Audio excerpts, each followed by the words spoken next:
allegiance to the flag of the United States of America and to the republic for which it stands, one nation, under God, indivisible, with liberty and justice for all.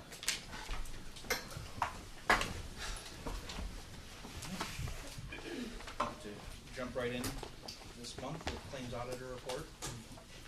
Jimmy? So hello everybody, welcome to fall. It's nice to see everybody again. Mr. Nevins, you're new. I don't think I've met you. Bree's husband, I think, right? Yes. It's nice to meet you in person. So I had the pleasure of going today to a claims auditor training for our auditors. Presented it up to our IT in Rochester. It was really, really great. It was informative. They covered a lot of things that I think will be really helpful. With that being said, I was curious because every school does things differently, and I know Kathy has been amazing at keeping the way she presents reports and everything to the board, either monthly and biannually. Every school does things different, what I thought was really cool. So if ever, when you're going over like my warrant report or the biannual, if you'd like to see something different or something added, please let me know. I'm always here at the high school in the main office. You can always get in touch with me, email, by phone. Are there any questions with anything that I presented for tonight?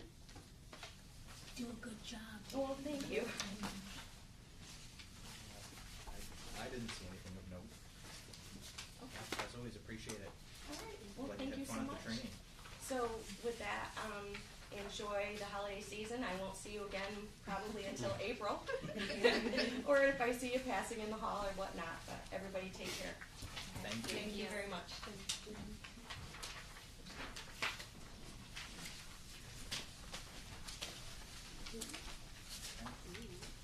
Next on the agenda, we have to accept the CSE, CPSE package as presented to us. Have a motion to accept. So moved. Let's hope. Second. I'll second. Thanks, Kate. All those in favor? Aye. Any opposed? Motion carries. Next one on the agenda is to review the meeting minutes from last month's meeting on the 19th. Anybody have any corrections or changes that we needed from last month's meeting minutes? I didn't see any. Okay, do I have a motion to accept last month's meeting minutes? Thanks, Greg. Second. Thanks, Jess. All those in favor? Okay. Any opposed? Okay. And then on to the treasurer's reports. First one is the treasurer's report. Monthly treasurer's report for September.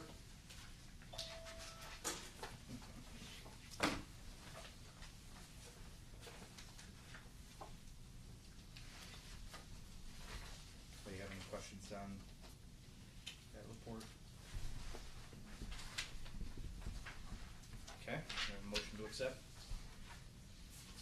Thanks, Kate. Second. Thanks, Hope. All those in favor? Okay. Any opposed? Okay. And on to the appropriation transfers. Any questions on that report?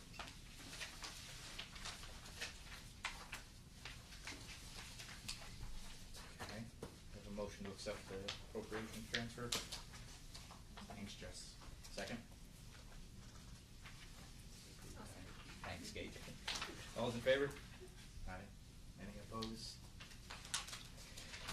Alright. One more, we'll move on to the warrants. Four different warrant reports. So we'll start with the general fund.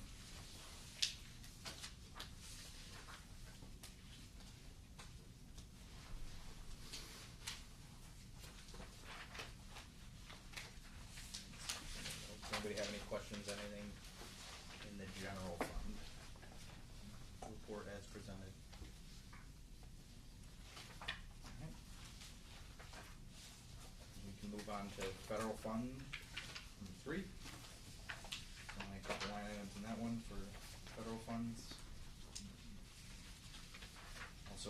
school lunch fund.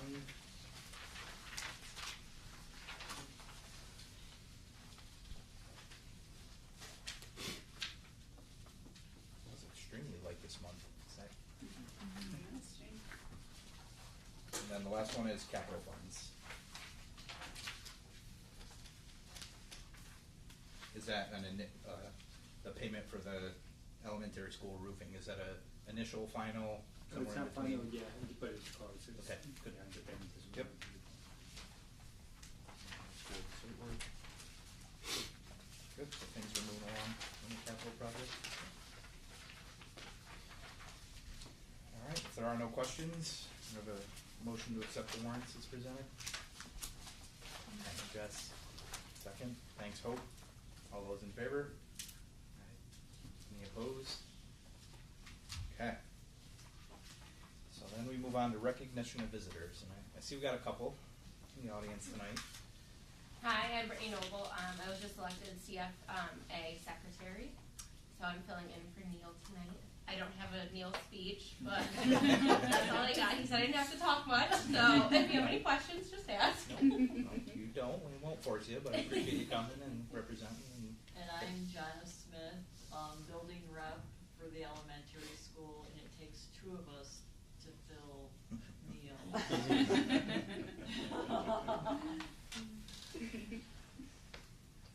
No, I appreciate both you guys coming and representing, and if you have any questions along the way, or if we speed through something and you want clarification, just let us know. We're pretty used to it, so we go through stuff. And, okay. So with that, we'll move on to the consent agenda, which includes any of the appointments and the textbook purchase and some changes in the staffing. So, anybody have anything that they wanted to pull out for separate consideration within the consent agenda?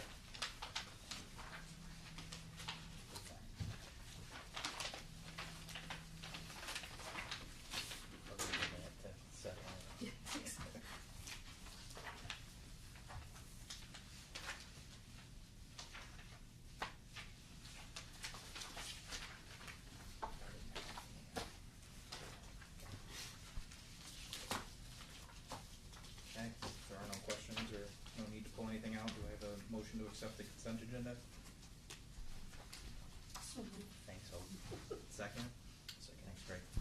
All those in favor? Aye. Any opposed? All right. Motion carries. So we get to move on to the fun part, reports from the administrators.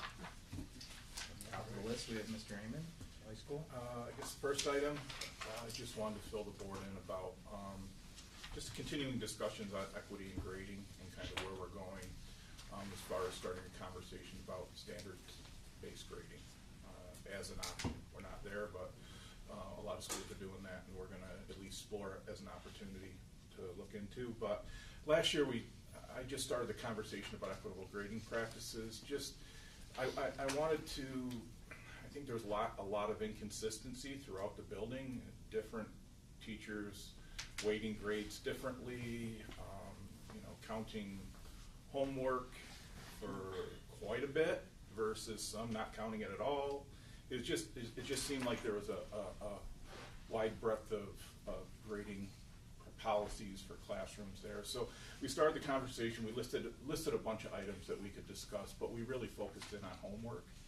Last year is, just talk about homework equity issues involved in homework, and it was a good discussion.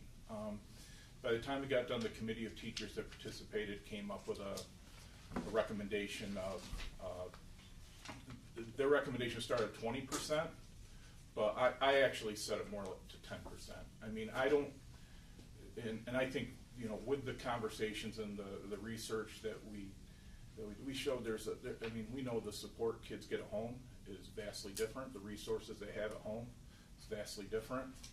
And for, the kids the teachers who may be weighting the homework 30%, so you're telling me the kid that doesn't do homework starting off at a 70. They're gonna fail. I mean, it's just not.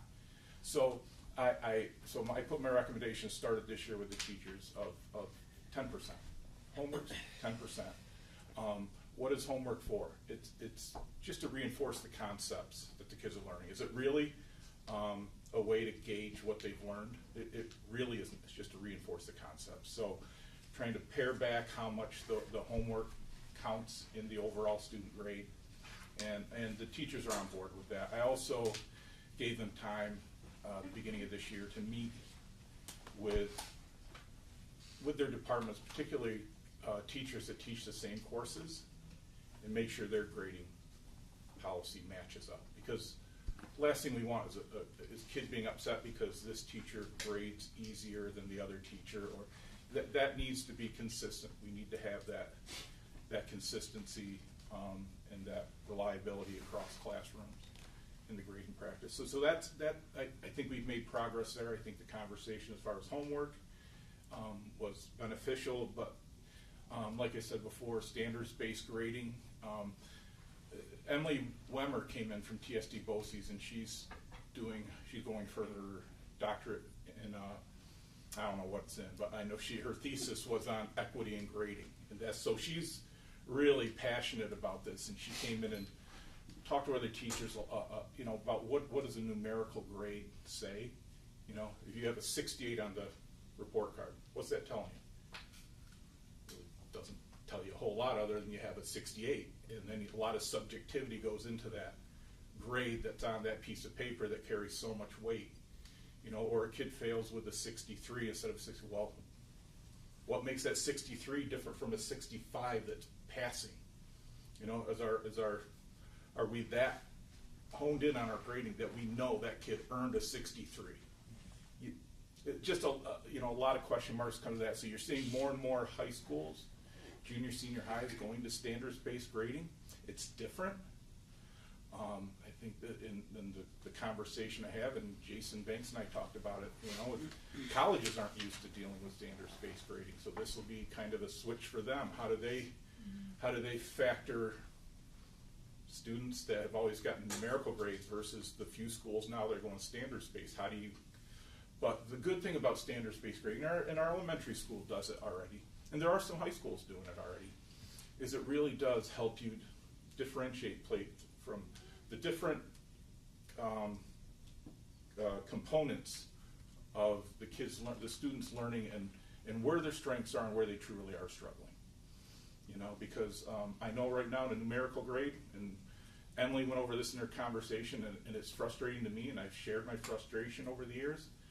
So many students' grades have class participation weighted into it. So many have attendance. That's all participation, their behavior, their attendance. What does that really have to do with student achievement? The fact that they're misbehaving in class, yeah. But we shouldn't use, the grading shouldn't be punitive. It shouldn't be punishing kids. The grade should truly be a determination of what that kid knows and what they're learning. So if you do standards-based grading, you can have a component of it that says, attitude, effort in class, behavior in class, but then you can separate it, and it doesn't necessarily have a big impact on their students' grades. So I've had a lot of faculty share that they'd be interested in having a committee. I'm going to be asking for some volunteers here shortly. I just got the Grading for Equity book from Joe Feldman, and we're going to do a book study on it. So I'll keep you posted on how that goes, and I'm not going to say we're going to be a standards-based junior, senior high school next year, but we might be. We'll see. We do have Watkins Glen, I know right now. They have a junior, senior high that they're in their second year of standards-based grading. So we do have a model school nearby that can. So there's a translation up to New York State too, where it gives you the rubric of how that equates to diplomas. Yeah, and actually, part of Emily's presentation said with the Blue Ribbon Commission, standards-based may be where we're going. Right. That we may be ahead of the game if we start with that. So it's worth the conversation. The longer I'm in this and the more I look at that numerical grade, the more I see inconsistencies and inequities, and it might be time just to look at things and see what we can do different. Well, it took way too long. Way longer than I expected on that, but. Sounds good. I have a question. Yeah. So if the homework is a lower percentage, does that mean test scores are weighted, would be weighted more, or? Yeah, I would think it could be test scores, it could be quizzes, it could be projects, it's however they want to do it. But I find that when we have kids in school, and they're doing, with the work they do in school, they're all typically doing it. The homework seems to be the part, once we're out of control of the kids' home life, which we are, really having control over what the kid's doing in that moment in the evening, that's when it really seems to become unfair and inequitable. So yes, it could be any number of things. I haven't really, like I said, we just focused on homework. I didn't drill into, okay, how much should be test scores? How much should be quiz? How much should, we haven't really delved into that too much, but homework seems to be the one. As we sat in a committee and talked about which one do we really want to discuss, it was homework, is what the teachers, and I agree with, is the one that I think really causes the biggest inequity in students' grading. Yeah. And just I'd be curious as a parent more than anything of how you help enable those families that still want to help, because I agree there's inequity of students, but there are families out there that do want to either help achieve or overachieve in different areas. How do you not lose that connection with those families too if you're kind of taking the homework away where they can't provide that support? I don't think we're talking about taking the homework away. Okay. We're talking about how it weights in their overall grade. Homework, they can do it the same. It's just how hard is that homework going to hit them in their final grade? It's not doesn't have anything to do with how much homework you offer. Although in the research we did, it showed that, and I wish I brought the numbers, I didn't, but I believe anything over cumulative, either 1.5 or 2 hours of homework a night per student, it's counterproductive. Right. You're just, it's actually being, and then they said when you get to juniors and seniors, you can go a little bit more, but those younger kids, you really got to be thoughtful, and that takes teachers communicating, because my homework only takes 15 or 20 minutes. They should be able to do that. Well, if 5 teachers are doing that, now you're really pushing that time. Yep. Or if you have 5 kids at home. Yeah, right. Each one to each. I mean, I don't know anything about that. No. Right, so, I don't know, it's been a good conversation, and I'm not saying we're really making any definitive recommendations yet, but I think there's going to be some things we're going to look into, so I want to make sure you're on top of that. The SST, Student Support Team, just wanted to remind you that's still going. It's different because we are starting the RTI, Response Intervention Team, so they're going to be looking at the academic portion, which the SST used to do social, emotional, and academic.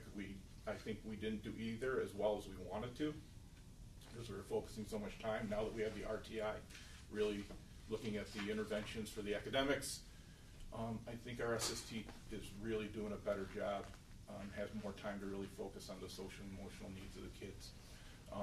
We updated our referral form to try to make it a little more user-friendly, so teachers didn't feel like, oh gosh, I don't want to spend 20 minutes filling out this form.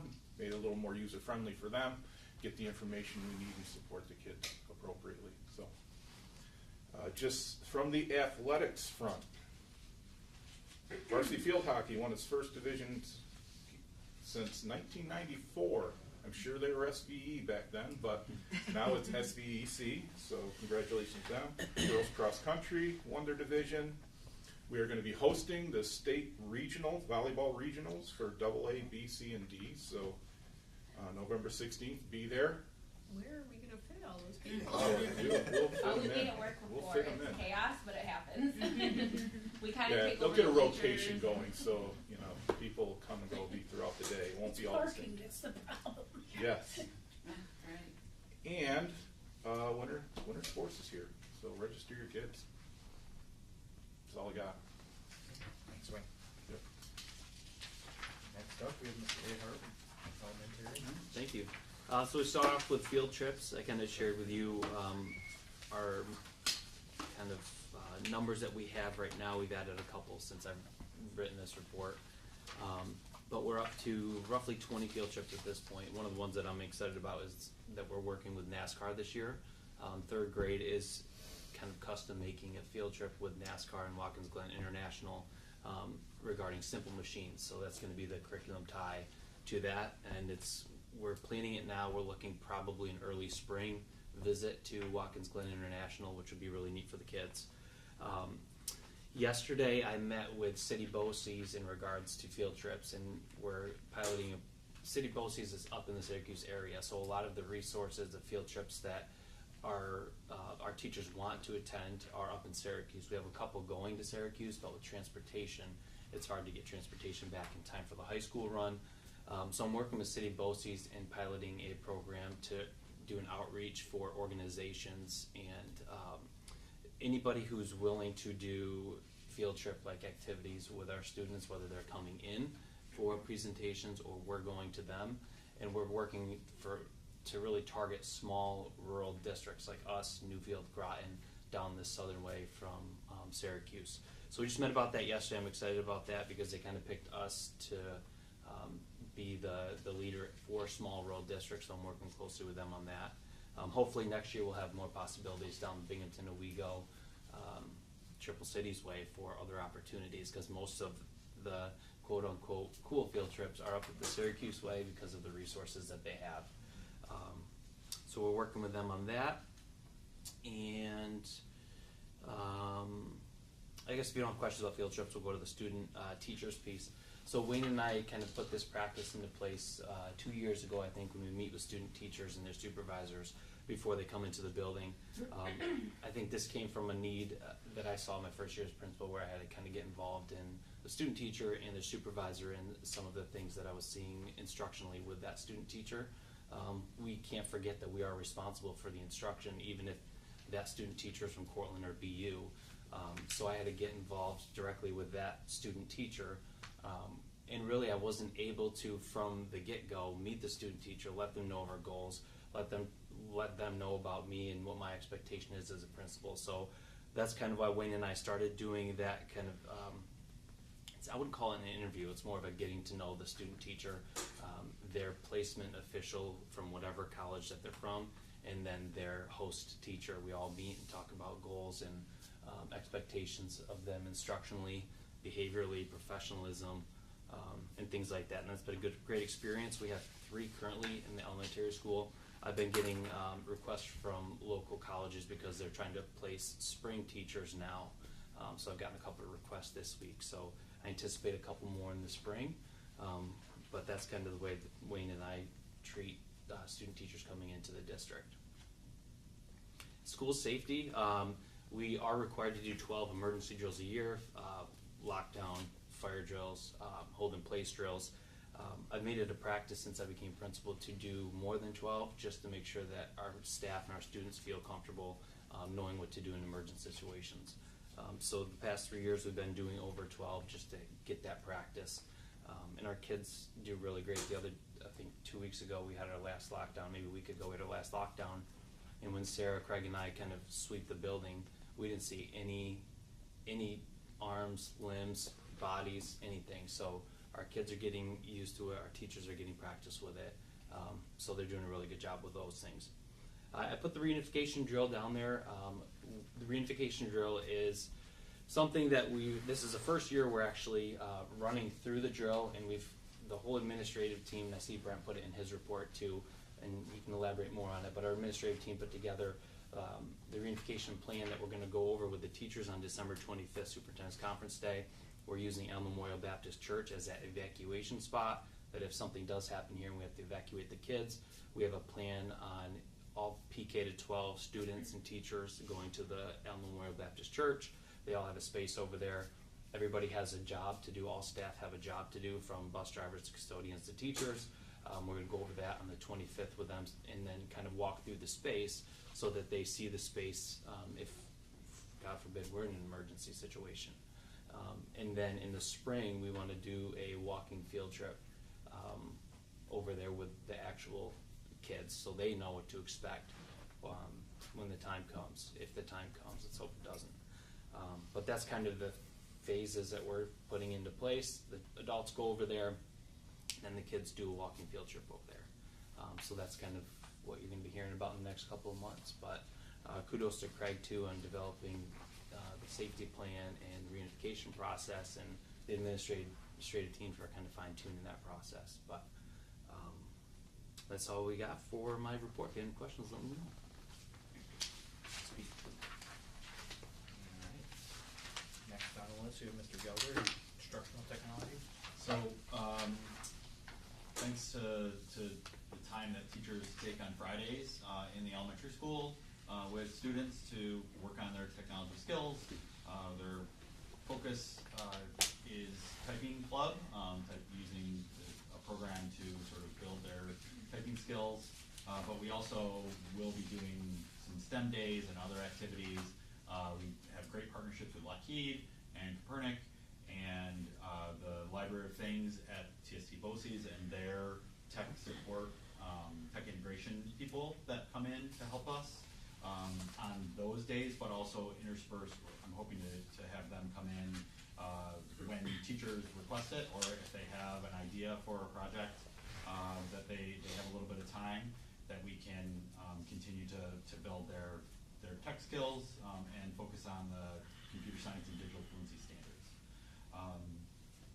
We do have one of our new teachers, Ms. Weaver in 5th grade, is going to be doing a pilot program. It's a week program, about an hour a day, where she's working with a program called Coco Coders, and we met with representatives from Coco Coders and TST BOCES because they're interested in potentially seeing if other districts might want to use the program as well.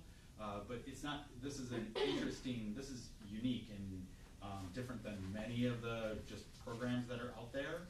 A lot of times people will sell you, here's this great program, there's videos that are with it, there's curriculum with it. But this program actually has individual coders with the Coco Coders that work with small groups of students. So they actually have a live person with them, not in person, but virtually. So the students are in groups of 3 or 4, and they each have an adult on the screen with them to help them as they're doing the activities. So there's some pre-work with the teacher, so Ms. Weaver will do some literacy work with them, doing some readings, and then the next day they do some coding and work with this program, Coco Coders, to learn tech skills, but also some other, like what they could do with different jobs, opportunities that there might be available with coding. So it's agricultural, in the agricultural industry, tech industry obviously, and medical, I believe as well. So gives them a breadth of ideas of how technology could be used, but also supports them, and Ms. Weaver doesn't have to be everywhere all at once trying to help everyone. So we're interested to see how this program works. So kudos to her for being willing to dive in with something new. So, and then this month, Cybersecurity Awareness Month, will be just making sure everybody's aware of all the threats that are out there as we normally do. There may be some little surprises out there that we send people's way, so watch out, all the staff members. It won't be real threats, but it'll be things to just see if you're ready. We are going to be working with staff, and then in the high school, we're going to be using the advisory period throughout the year to make students aware of the threats that are targeted to them through texting or through social media, things that really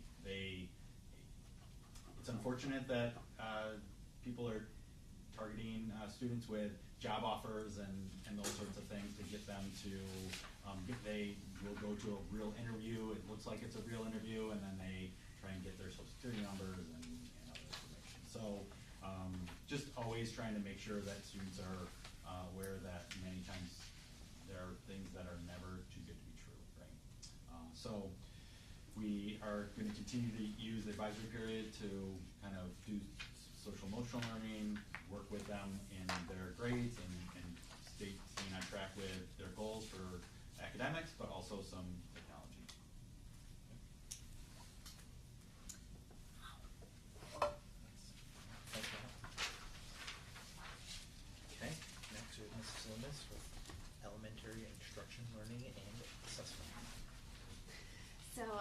included our reading benchmark data from the fall. This year we're using DIBBLES, which is Dynamic Indicators of Basic Early Literacy Skills, which is a change from EasyCBM, which was what we used both times last year for winter and spring. The Reading League suggests the students below the 35th percentile should be getting the PAST and QPS as a diagnostic tool. The DIBBLES ORF breaks kids in between the 20th percentile and below and the 40th percentile and below, not the 35th. So we erred on the side of caution and took everyone that is below the 40th percentile. So that affected our numbers a little bit as well. So 195 students were given the quick phonics screener, the QPS, and the PAST because of their ORF data. 12 of those students did amazing on their diagnostic, which told us that they just needed more fluency practice. They have the skills, they just need to practice them more. The students that had skills shake out in the quick phonics screener are now currently getting a targeted intervention during intervention block with a 6-step lesson plan. And that equals 183 students, which is a lot of kids to have to catch up, but we're doing it and we have the capacity to do it, and that's pretty amazing due to Mr. Ahart's master scheduling mastermind. Alright, maybe not mastermind. Alright. I'll take it. Alright. Which, again, it's a lot of kids to catch up, but we're in a really great place to be able to do that, and we have a really great tool to be able to do that. Our data meetings, we had our first data meeting after we got all of the data collected at each grade level. So grade level teachers and the reading interventionists and sometimes the special education teacher that's within that grade level are able to provide the 6-step lesson plan. So that gives each grade level at least 7 targeted skills they can meet for each grade level. So every grade level has gone through the 6-step lesson plan because we've had a day 1, 2, 3, and we've had days 4 and 5, not 6 yet. So every grade level and every teacher has gotten a chance to try the progress monitoring that we've put in place for the 6-step lesson plan. They've given me some feedback about how the 6-step lesson plan is going. It's new for kids, it's new for our teachers, and we know that there's going to be a little bit of a learning curve as we move along. But the data meetings in November should bring us the progress monitoring that goes with the instruction, as well as what's working with the instruction, how teachers are feeling about things, and what we can tweak for next time. Do you have any questions about that? Yes. Is there a website or something where we can learn what a 6-step lesson plan is? Or There probably is. I'm can curious find as it. to. Yeah. We may have to just share some of the resources right from the Reading League. Oh, we could Because do I'll that. be honest, I did research to try to find it before they shared it with us, and I couldn't find it. The Reading League has a very specific template that Yeah. teachers use. I could get that. But we have it in the resource Yep, folder. it's in the. Really yep, would it's in like our to drive. Yeah. Yeah, Curious as to yeah, what it would be. it's pretty neat. Do you remember Orton Gillingham? Of course. It's very much, It's very much like that. very much like that. Goes around, comes around. Or Well, what's wasn't been it- here and has stayed here, and yeah, I've heard him. Wasn't Dibbles the thing, and then it wasn't the thing, and We now it's used the thing Dibbles again? during Reading First. Mhm. Yep. I remember phonics. That's what we taught. And then I just mentioned math intervention. We just had a math committee meeting Wednesday. Grade level representatives were able to take the big umbrella of skills or big umbrella of concepts that we all identified and have started to break those concepts down into very discrete skills at each grade level that they feel are most appropriate to be able to keep track of and assess, so we can get a little bit more targeted with our math intervention. So So on the math side, do they not have like an overarching? Right, so tables on the math system? side, we can use iReady as a screener to tell us Right. who might be having a hard time, but we haven't found a great tool for those discrete skills yet. And as we're continuing to look, but we also feel like we could build one Right. for ourselves as well. Thank you. Thank you. We have Ms. Collins' report. So then we'll move on to Ms. Nichols' report. And I guess the only thing that probably we would add from Holly's is everything that Sarah described about the 6-step lesson plan at the elementary school for grades 1 through 6 is happening over here for our 7th and 8th graders. So same structure, and a thank you to Christine Stevens and Pete for allowing her to come over and help with the testing. And is Kathleen Remby now also going to help support? We're in conversation. Yeah, so we have some elementary reading teachers that are coming over and helping support some of our junior high students. So, just to add that. But my report, curriculum council update. We were scheduled to have our first meeting of the year this afternoon. So I did send an email out once we had the go-ahead that we could allow people in the building, and 3 of the teachers were able to come in still. So 3 teachers met with Sarah, Holly, me, Brent stopped up, and we took a look at the work that was done for summer curriculum work, and had conversation about, like a brainstorming conversation around what can the action plans that were created from summer for November's early release day, what should our focus be? We talked about, and I did add this month, the 3 buckets on the back, the priorities. I'll get to that in a minute, but one that I grounded the conversation in this afternoon with Curriculum Council is under the bucket of academic excellence, and it's the bullet of an aligned, vertically aligned or well-articulated, aligned, guaranteed, and viable curriculum pre-K to 12. So, talking with the Curriculum Council members, what does that mean for us to have a guaranteed and viable curriculum? What would help move us in that direction? And we landed on pacing guides. That is something that most of our grade levels and departments already have in place that shows what they're doing over the course of the school year. What are the skills, the content, the knowledge, and what's being taught. And we've had them. We've always had pacing guides, but never in what we keep calling now a repository to be able to really go to and have a common structure, a common template that we can easily read through and see for every grade level. So we're going to continue that conversation. Question, Hope? Pacing guides? Yep, so you're pacing the instruction over the course of the year. So what does, for math, what are we doing, whether it's in September or weeks 1 through 5? Got it. Yep. So that was, we started the conversation this afternoon. We will follow up with the November meeting with more of the members, but it was a good conversation, and I think we have a goal, and we're going to keep working at that, of having a repository to show what our well-articulated curriculum looks like and that people could access. So,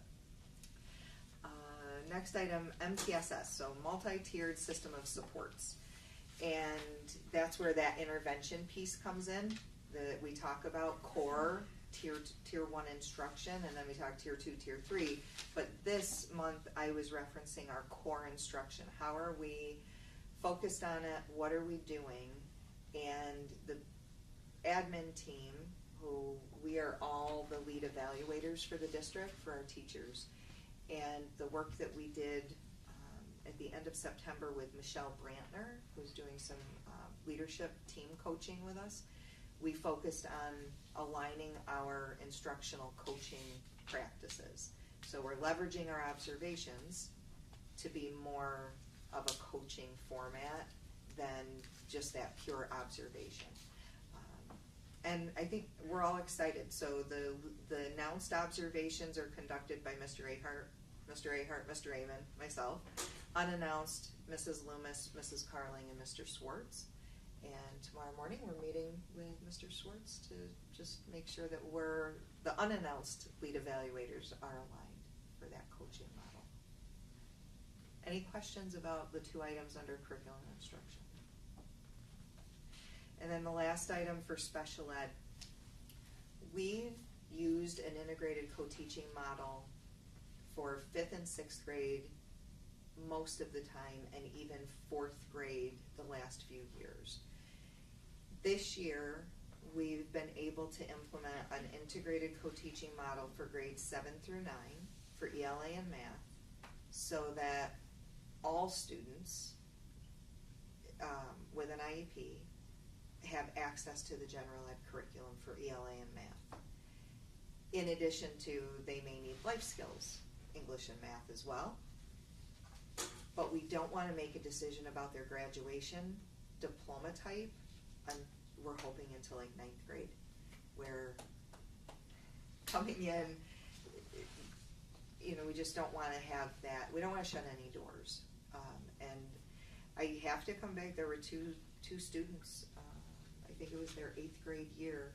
Was it last year or the year before? I think during their CSE meeting, they both really. But I think I might want to go to college. Like, okay. So we had to do some fancy footwork and figure out how do we get them in those general ed classes, because we just don't want to close the door. We don't want to create another barrier for our kids. So this is new. Erin Thomas is pushing in 7th and 8th grade, and Ashley Martone at 9th grade for ELA and math. So that support is there, and then we can make a much more informed, better decision come 9th grade for graduation diploma types for our kids. So that's exciting. And then on the back is the long-awaited for document that was similar to what we used to have. Just to recap, last spring, admin team started creating those SMART goals based on our strategic planning process. Over the summer, we kind of paused the SMART goals to be able to put the finishing touches on our mission and vision, which Brent brought to you guys, I think, in August. And Brent's going to talk about the next step with core values during his report. And then I've included the 3 priority areas, so school and community experience being 1, academic excellence being the 2nd, and operations the 3rd. The bullets under each, well, you have the priority area, the goal, and then a list of events, items, tasks, things that we can be doing to support each of those priority areas. So our next steps will be to start going back in and creating those SMART goals to be able to say, what will it look like if we met this, if we were successful in doing it. So more to come on that, but that's our next step. Any questions on the strategic plan?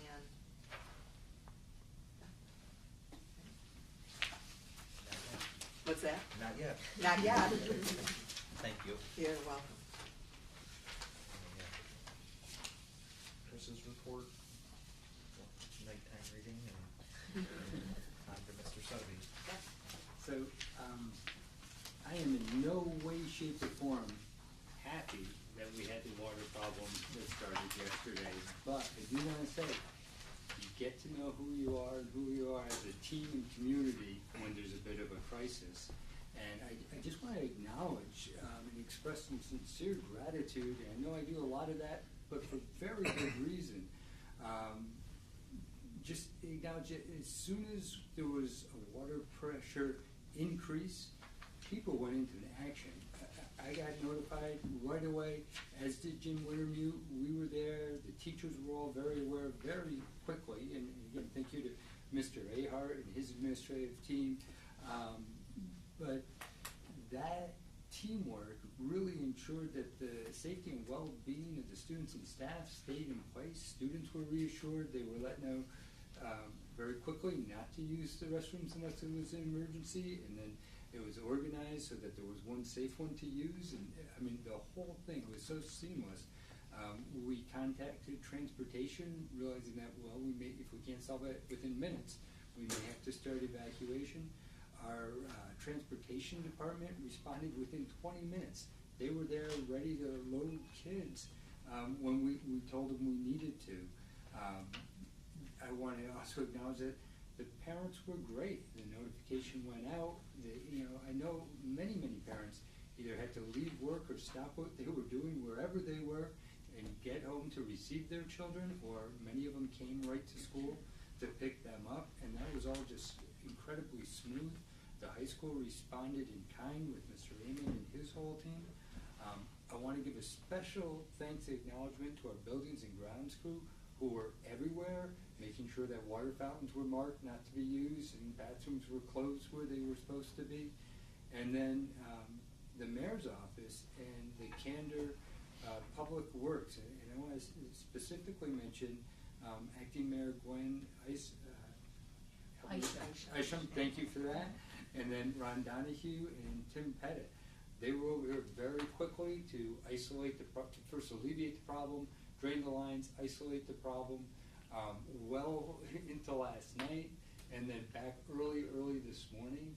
I do want to report there were a couple of possibilities of what caused that extra pressure. It does seem to have started here.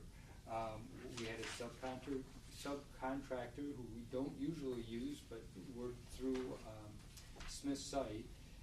Again, I'm not throwing them under the bus. They were here too to resolve the problem and to make things right. Everybody responded quickly.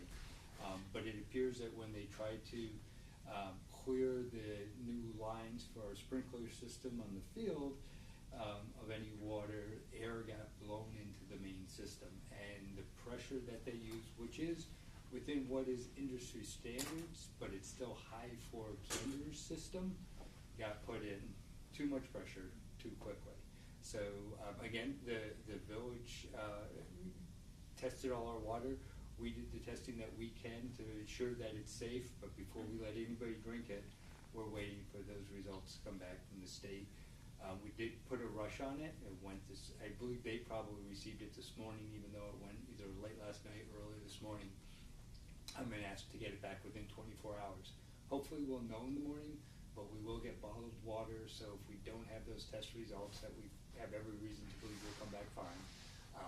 That we'll give kids and staff, everybody bottled water until we have the whole thing. So I just want to say, the collective effort really exemplifies the community that we have here in Candor.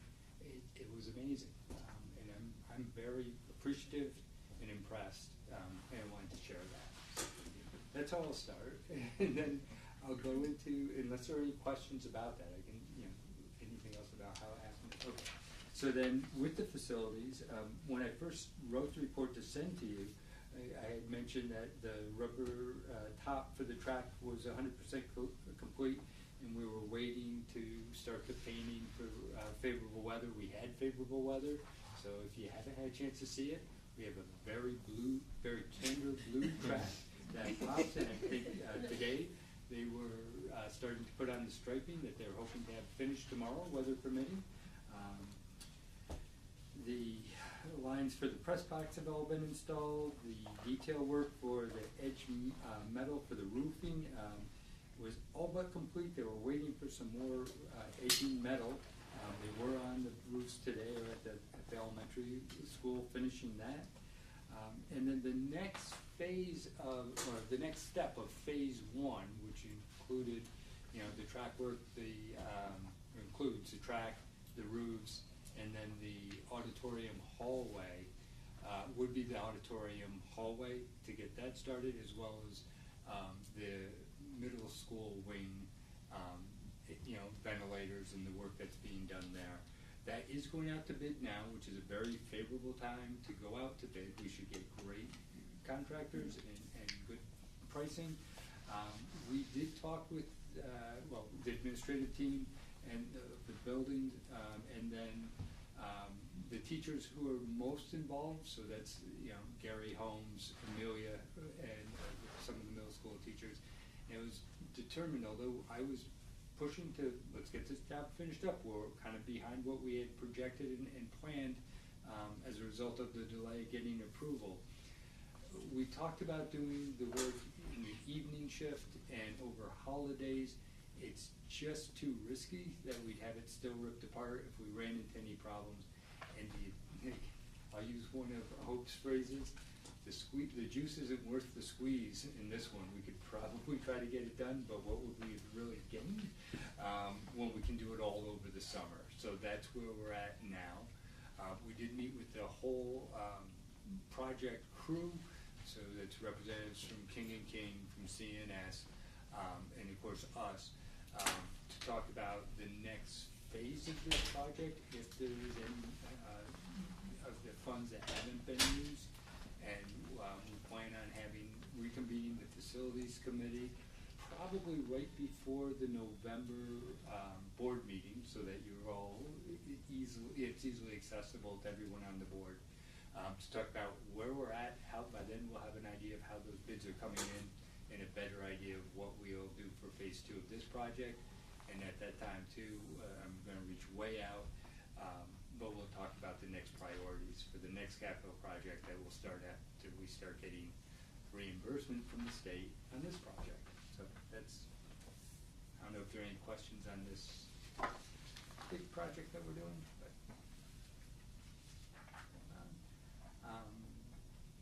then, Pete talked about it and Kim talked about it a bit.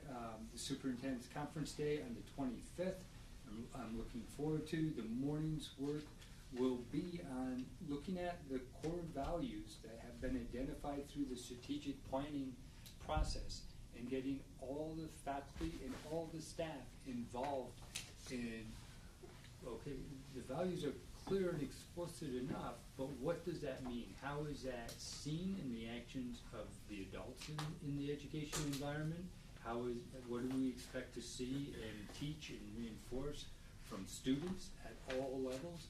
And then what does the whole environment, the interactive educational environment look like when we apply these core values? How do we see it? And of course, education environment isn't just the classrooms. It's the classroom, the cafeteria, the hallway, the buses, the playing fields, all of that work that will go into our strategic plan and how we think about planning our instruction. And then there'll be time for teacher work and individual work, and then there's also time, as Mr. Ahar said, to begin our evacuation and reunification drill, to make sure everybody's aware of how that will flow and has a chance to participate and give feedback. We all hope and pray we'll never need this, but we need to know how it works and make any improvements that we possibly can. So that will be the afternoon's work. Time well spent in my mind. So, and again, as always, we appreciate being given the time. I know for some families it's difficult, but it's really necessary. Again, if there are no questions, I'll just keep rolling. So the change in public education landscape in New York, things are about to be fast. So we've talked a little bit about the Rockefeller Institute's report that is due to the governor's office December 1st. Kim and I had a chance to meet with the architects, Robert Megna and Brian Blackstorm from the Institute. I really appreciated their candor and willingness to meet with a group of superintendents and assistant superintendents and answer questions, and a lot of tough questions came at them. I wasn't particularly uplifted by their responses, but I appreciate it's good to know what's coming so you can plan it. We've also met with other superintendents in the region to talk about regionalization and how that will work in a different finance structure that's almost certain. And when I said I wasn't heartened, they did say very clearly that their report is kind of rushed. They would have liked more time. The governor couldn't have it, but she wants it before her budget. So there are some key pieces that maybe weren't examined as closely as I would have had them, like the impact on student learning, happiness, wellness. It really is a funding report. And then you couple that with reorganization, and we'll be working through our BOCES on how that can look. One of the things that it was Mr. Megna said that certainly the new formula won't be fully adopted in a single year. It's going to take some time, but it's coming. And certainly we shouldn't be expecting, or it's unrealistic to think school funding will increase dramatically. It's not going to happen. And that, I want to quote him exactly, he said, different schools will be affected differently, and certainly small rural schools will have to regionalize and work together. And I'm all about working together to provide more opportunities for students, and that's what we're going to do. But I wanted to give you an update on that. Did hear from state ed that there has been some pushback. I know there has been. We wrote letters on the governor to maintain funding so that we can continue to operate as we maybe change the way we provide opportunities. And I am hopeful that that will happen. New York State gets about 40% of its revenue, tax revenue from Wall Street, and Wall Street's having a banner year. So when at times, my more cynical side is that they're creating a crisis and saying deal with the crisis of poor funding. It doesn't have to happen that way. We'll get a report in December. Any questions on any of that? Do we have a sense of the timeline when they're going to start forcing these things? Well, yeah, so that's a great question. They insist, and this is both state ed and the governor's office, that they are not going to force it. And again, I'll They'll be just starve us slowly. They keep saying, and actually, Mr. Megna said that. Yeah. It's going to end up being a grassroots effort. And I almost think that's exactly how we said it. I underlined that. But you're going to have to do something. And so that's kind of where it is. So my more optimistic side, less cynical side, I am sure that Candor Central School District can navigate this and will be as well off as anybody else. But it's going to be difficult, and it's going to take there'll be some tough decisions that will all, and I go to everybody, the community, the board, the administration, the teachers, and the community are going to have to make in the coming years, coming few years. So is 8 of the 9 component schools of our BOCES are pretty impacted by this, probably, right? Correct. So is there any sort of group chat, and then obviously we're at the edge of the BOCES with 2 others, so is there already coordination on that? There absolutely is. We've had meetings, we've been talking both with TST BOCES, and then also our GTS BOCES, or neighbors that are with the GTS BOCES, and with the Broome County, or is it? Yeah, BT and TST. Yeah. So we're talking, and as I've said before, there were things we were already doing and things we were saying we could do more. There are opportunities and obstacles to every one of them, and we'll be able to navigate it. It's just there are some things that I want to say in retrospect should have been started 10 years ago, but in 10 years ago, everybody in every school district was so consumed with what they had to do for a race to the top, which was coming out of Albany at the time, that maybe some things that would have gotten done didn't get done.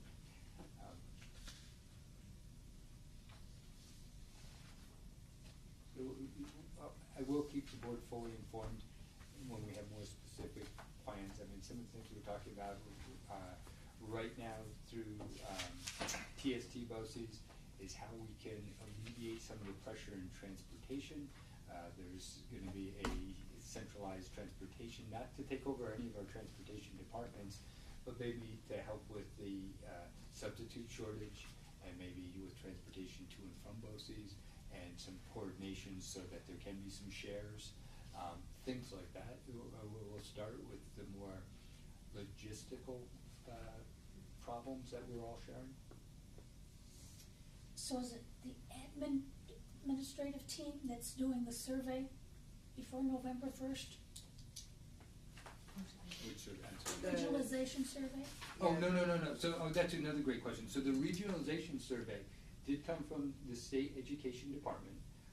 Every school district superintendent in the state received a form that has to be filled out that's identifying our strengths and needs, and then we have to submit those to the district superintendents or the BOE superintendents so that they can look at their region.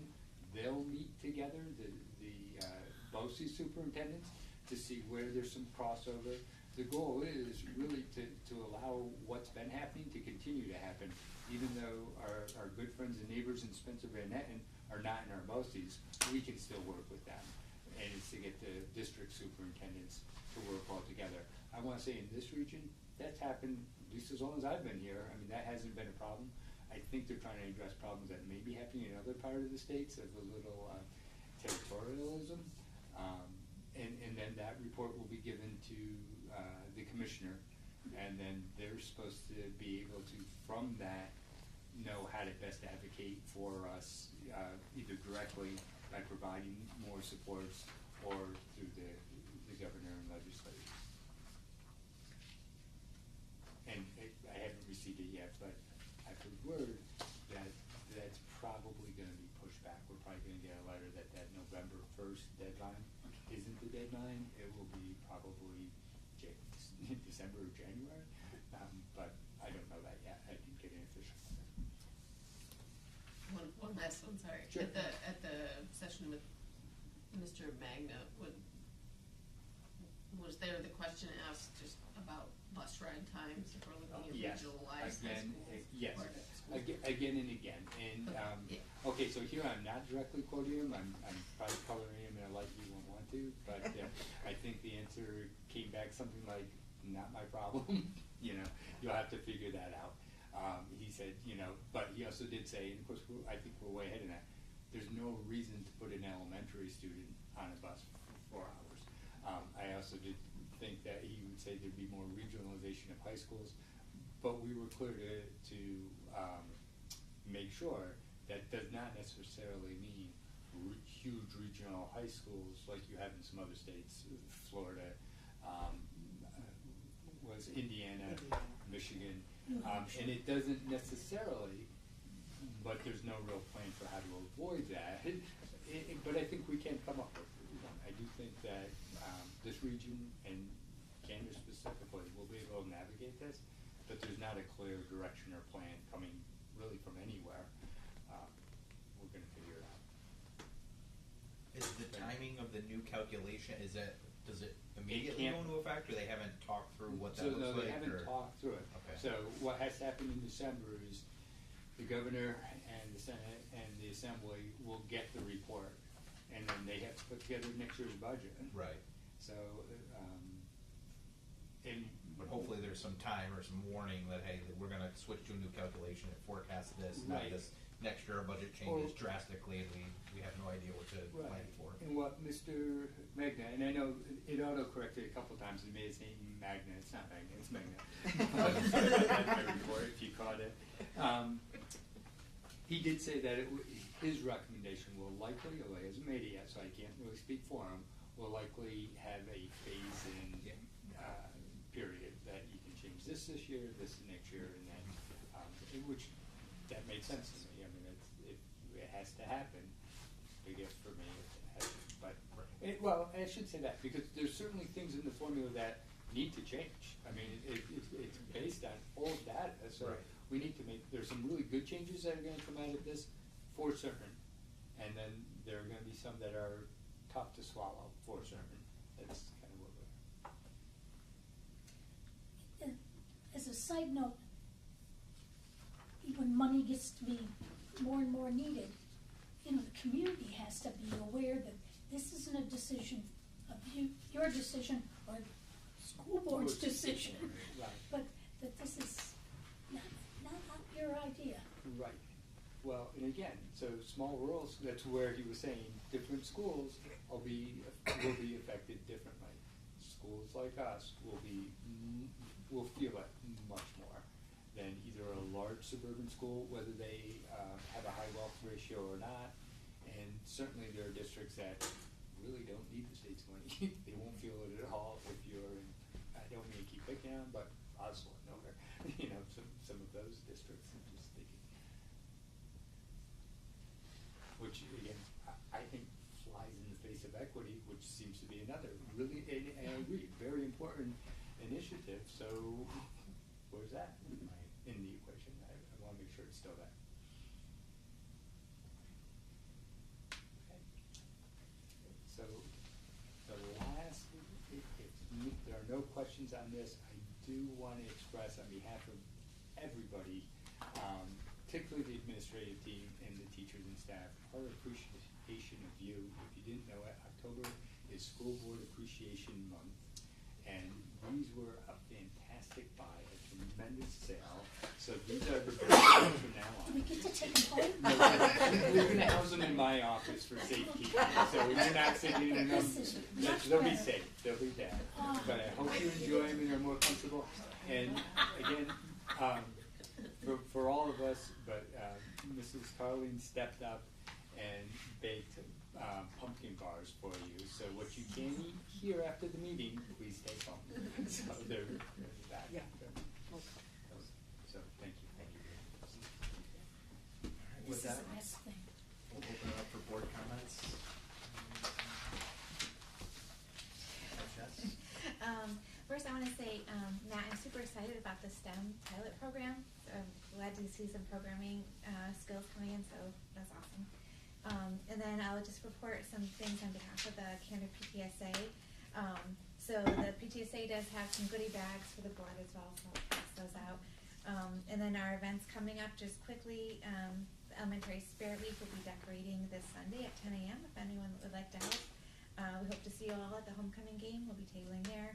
And we'll be decorating for the homecoming dance Friday the 25th at 4. We need some help if anyone likes decorating. And trunk or treat at the school is October 31st. So there'll be lots of businesses handing out candy to the kiddos. And November 7th, we're doing our family night with Dan the Snake Man. And those advertisements are all out there on our Facebook pages. So that's kind of our quick road through what we're going. I want to thank the PTSA for making the trunk or treat a little bit shorter because it was really, really cold at the end last year. Yeah, and I should give a shout out to Katie Spatola because she is the chair of that and she's been doing all the planning, putting that together. Yeah, that we did get feedback that last year was too long, so shorten that to an hour, 6 to 7. Well, my sister-in-law went to a Skittle and it was frozen.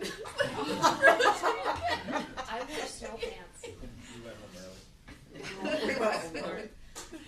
And then just an adder to the athletic season because it was hot off the presses. So the boys soccer team yesterday won their side of the IAC and they played for the whole thing. Saturday. Lansing, yeah. TC3 at 6 o'clock. That's all I got. I mean, obviously everybody, great job at feeding and exploding toilets. But